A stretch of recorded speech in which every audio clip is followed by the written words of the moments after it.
Hi guys, so here's my opinions on the Mahua Moitra situation. Now, the first thing you have to know about Mahua Moitra is she's part of the TMC, and being part of the TMC, you have to understand that they are further left of the Communist Party of India in Bengal. The only reason they won is that they outlefted the left on any policy position. Well, in a lot of policy positions and economic positions, Narendra Modi is further left of the CPIM and sitaram. But in my heart, first and foremost, I am a libertarian, and I believe in free speech, and I believe in free markets, and more often than not, at least in the current situation that we live in the world, free markets and free speech will get you to a better society. And I don't know if free speech existed in the glorious past of ancient Bharat. I know that free markets, probably as we know it today, did not exist in ancient Bharat, as we can see from Arthashastra. But it was not a all-round welfare state, a nanny state like Ashoka preferred it to be. We know from Chanakya's thoughts that what Sanjeev Sanyal also says is that encourage entrepreneurship, give them lots of freedom, and look at bureaucrats and government officials with a lot of suspicion, which is absolutely anti anything close to socialism, because socialists think that government employees are the gods and goddesses and end all be all of a society, and that they can innovate, they can run any business, the bureaucrats can do anything. That's a socialist's view of the world, and so they hate anyone trying to become rich or anyone doing something good and then becoming rich by happenstance. So anyway, Mahua Moitra is part of a party that is further left of CPIM. Why I am saying this is because that proves that she has no knowledge of the word or no knowledge of the concept of free speech. Let's get that out of the way. She does not believe in free speech. She only believes in free speech when it comes to her, and when it comes to other commies, and maybe when it comes to other Trinamool leaders. But as for the model of free markets in ancient Bharat, there was some sort of a government hand on top of the entire framework presented to entrepreneurs to run a nice economy. To be fair, although that seems to be, when I'm saying it, it seems to be not a free market situation, oh my god. But if you look at it, it's essentially what USA is today. If you actually do business in USA, and if you invest in USA, in the American market, you will understand how many regulations you have to go through. It's just that they are lesser than in India in some numbers, and in some cases they are higher in India, but overall they have such a long history of free markets for about 200 years now, that they do it better, they do it more efficiently. Which does not mean that socialism is better, or it does not mean that Arthashastra is it does not mean that Arthashastra promotes a socialist frame of government, but there was some sort of a government hand on day-to-day lives of citizens, not as much as it does today. From this point onwards, let us get another thing out of the way, that who criticizes what depends, and how importantly to take that, how importantly we should take a criticism of a person, depends on their integrity and their bravery and courage of criticizing other things as well. If someone criticizes only one thing, and for the same reasons, when something becomes equally criticizable and they do not criticize that, that means that person does not have any integrity. And this is where the problem starts with Mahua Moitra. As you all know, as I know, and as I can guarantee today, she will never criticize anyone except Hindus. She will never do that. Which is why Ambedkar's criticisms of Hinduism, his criticisms of Ramayana and Mahabharata are essentially rants. They are not critical thinking or analytical thinking. His critique of casteism can be given respect, because he criticizes Islam equally. Mahua Moitra will never do that. Now, what she is harping upon, what she is banking on, what her career is depending upon, is the hope that Hindus become equally as sensitive and snowflakey as other Abrahamic faiths. And this has been the situation forever. Ever since growing up, I'm a 90s kid. All my life I've heard of Hindu sentiments getting hurt, and I've heard Hindu groups demolishing some shop, stopping Valentine's Day couples, and breaking movie theaters for some movie they got pissed off at. Now, it has to be said that, and it's true, that those things decreased, right? Hindus were becoming more matured, especially after 2014, and the next batch of Hindutva guys, the millennials and the Gen Z of Hindutva, they were not as snowflakey as the previous generation. Now, Mahua Moitra all her band of liberals, they are delaying this maturity, the all-round maturity of the Indian society. They are delaying the ushering in of an era of free speech in India. Because look at this. Not one Hindu was causing any riot when Kashmir Files released, which liberals and leftists hoped for, which they wished happened, so that they could say, dekho fascist mil gaya. But they couldn't. Shivling got discovered inside a place where people spit and wash their faces and hands. Hindus didn't do anything. And that showed the maturity of Hindus. Then news got out that Shivling has been drilled into. Hindus didn't do anything. Now she's saying that because Hindus are now pissed off, that somehow proves that Hindus are again back to fascists and hate free speech. How stupid is she? She's not stupid, she knows what she's doing. But I just hope you guys don't give in to her bait. Don't take her bait. Please keep being matured, and please keep standing up for free speech, as you guys have been doing for the last 4 or 5 years at least. Because anytime this debate now happens regarding Mahua Moitra, they are not going to ever, unless you keep debating them on this, they are not going to admit that right now Hindus are pissed out of their minds, pissed out of their fucking balls, because of the Nupur Sharma situation, because of what people like Mahua Moitra herself have said about the Shivling, and how they have called for arrest for Nupur Sharma, and now they think they can get away with making fun of goddess Kaali, or whatever. I don't even think that's making fun of. She's just making up random interpretations of Hinduism. But these people, these Hindus, these liberals, they will never admit for the next 1 or 2 months at least, as long as this news cycle is going to go on, that all this is happening because of Nupur Sharma. And if you are guys up for it, if you guys hope to keep debating people on this, I wish you best of luck. I don't think you will convince anyone, because they in their heart think of Hindus and Hindu politics as fascism. They don't know one word or one sentence, one fucking concept about free speech, free markets, or Hinduism. And therefore they are not going to get convinced that all this is because of Nupur Sharma. But what is going to happen is that this is going to create a lineage of thought which they are going to connect, which does not exist in reality. They are going to connect this crackdown on Mahua Moitra with the things that we have seen growing up. Liberals think that this attack on Mahua Moitra is the same as Bajrang Dal activists going around beating up Valentine's Day romancers, or Padmavat demolitions of and riots and stuff, little riots that happened because of random movies that showed some Hindu king or queen in bad light, and the cries of Hindu sentiments getting hurt at every sentence. They are going to connect those dots with this Mahua Moitra situation. They are not going to take into account the situations with Kashmir Files and Shivling and news of so many, the overall awareness of so many temples having been destroyed by Islamist invaders. They are not going to take those into account that even though we know those things now in the last 2-3 years, no riots have happened as a retaliation of those informations. So my point is, and my call and appeal to you is, I hope you all go easy on Mahua Moitra, because after all, these things only create precedents. Precedents, precedents in legal terms.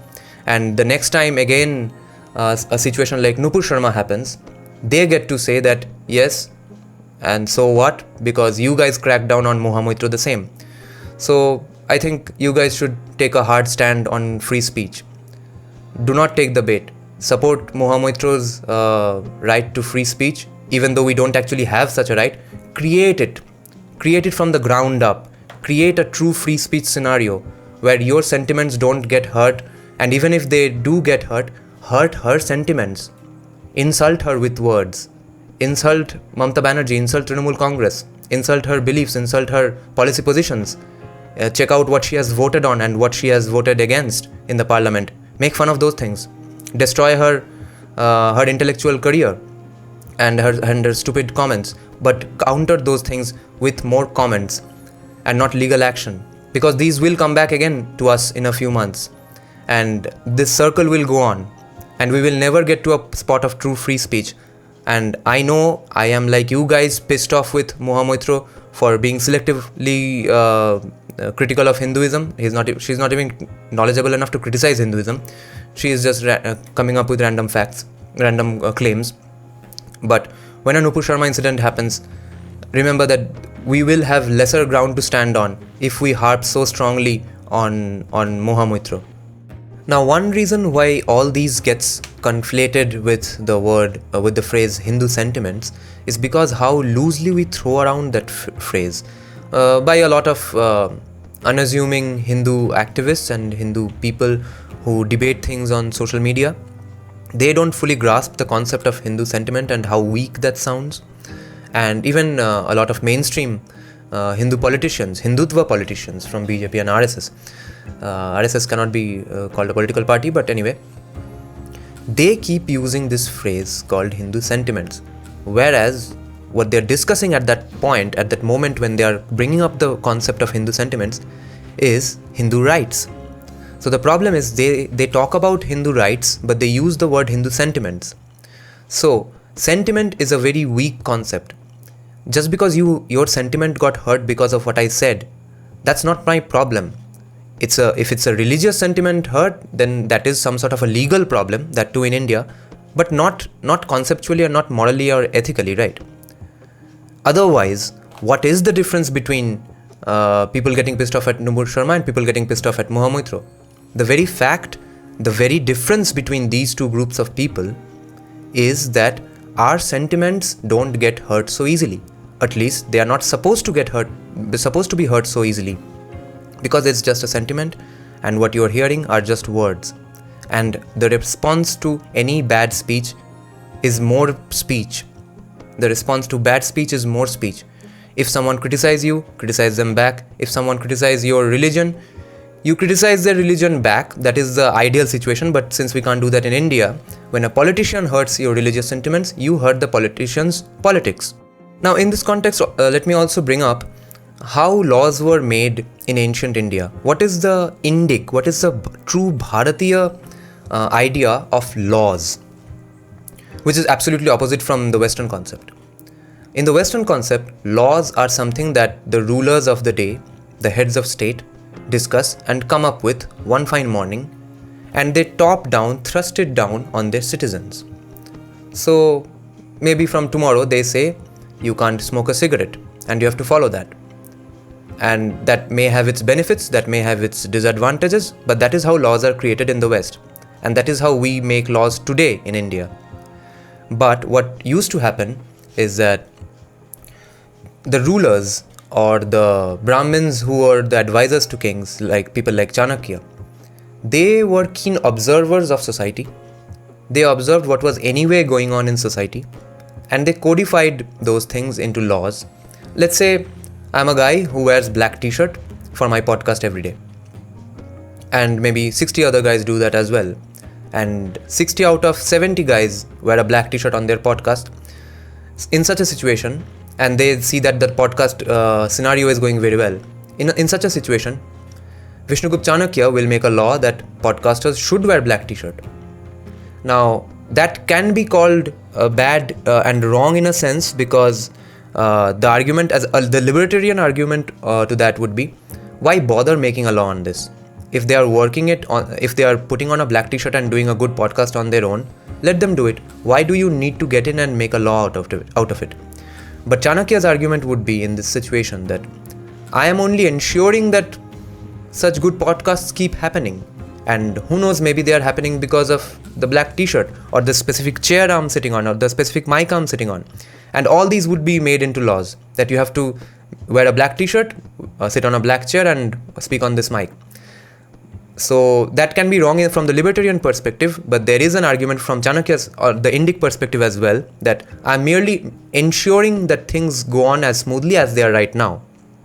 But the main thing that you need to observe here, is that this sort of lawmaking is a ground up approach. The people at the top are observing what we are doing in society anyway, and they are codifying this into law, and they are saying that, okay, this is happening, let's make this go on happening. And that is how things get rigid in the long run. So maybe in the short run, things go for the podcast industry really well if everyone sits on this exact chair and wears a black t-shirt and uses this exact mic. But in the long run, in hundreds or thousands of years, this will become bad, because maybe this becomes a hindrance, because this will become a rigid system, because maybe some guy is not comfortable using this mic, maybe they can't afford this chair, and maybe they don't want to wear a black t-shirt.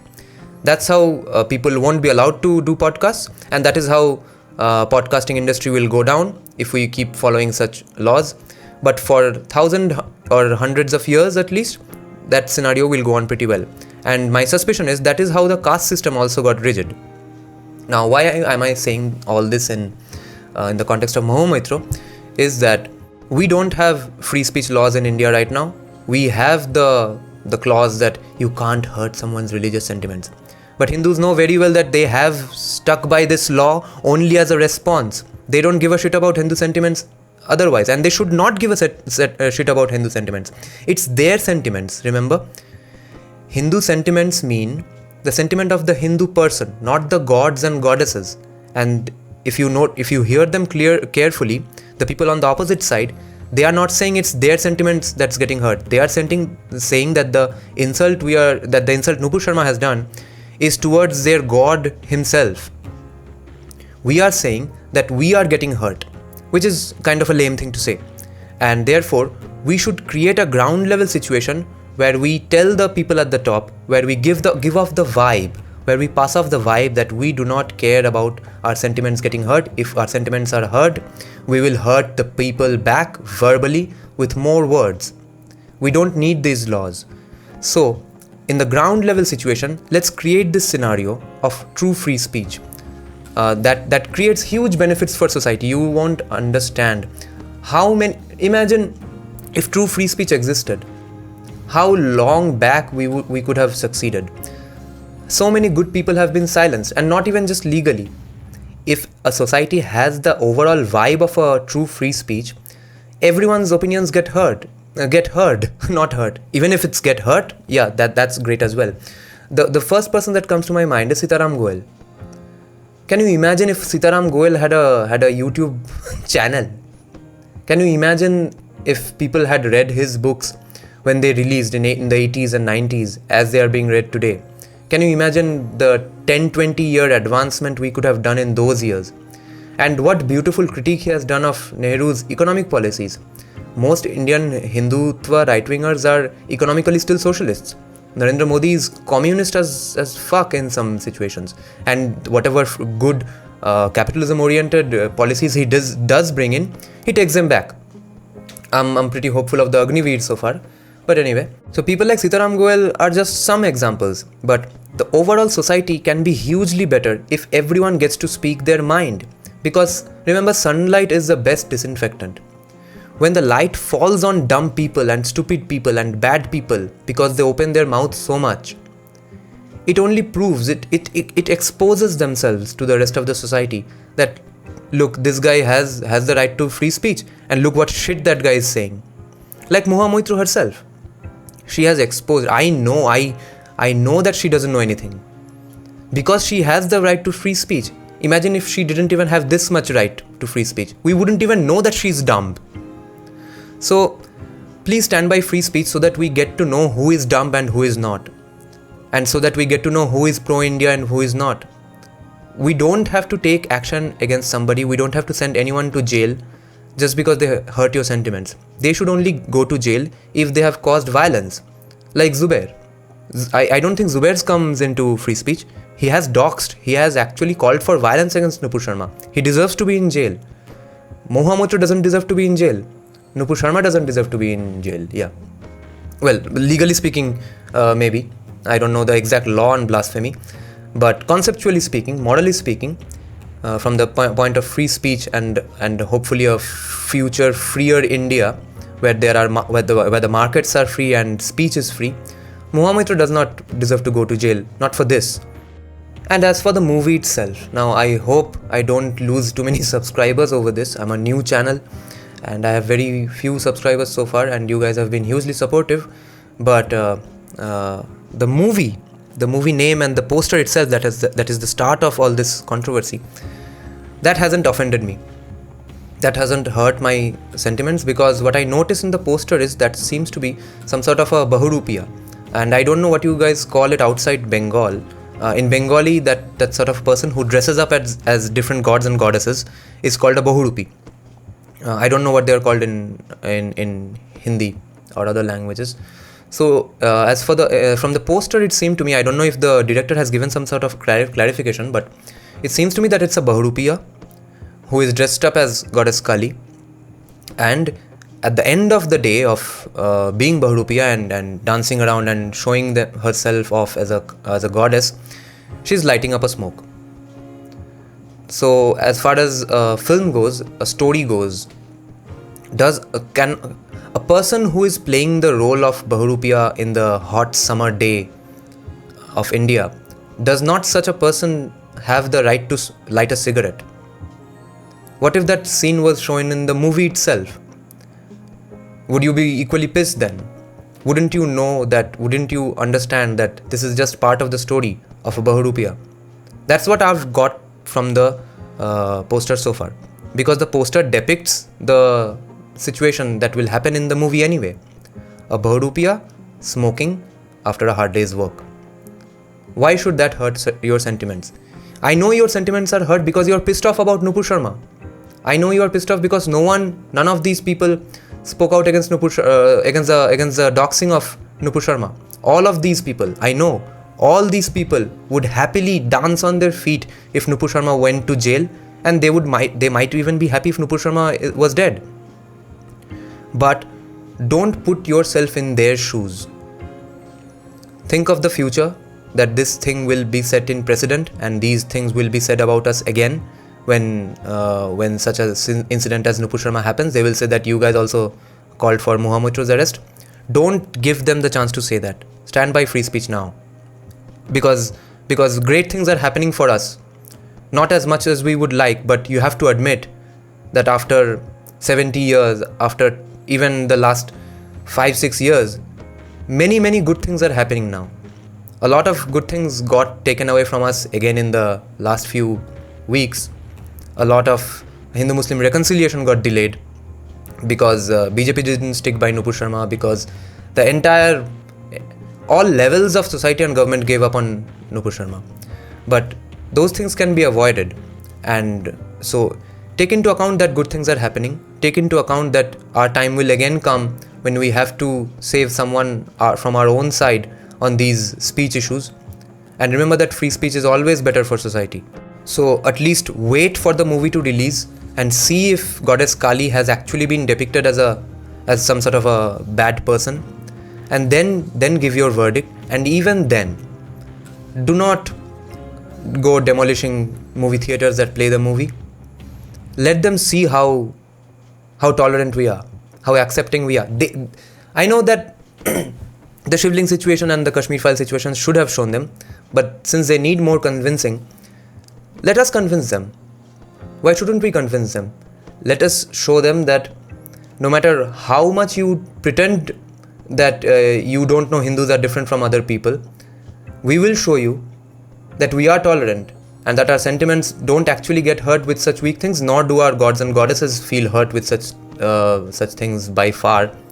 And we are just pissed off about Nupur Sharma, and that's why we have been asking for Mahua Moitra's arrest. And let's face it, what are we going to gain at the end of the day if Mahua Moitra does go to prison?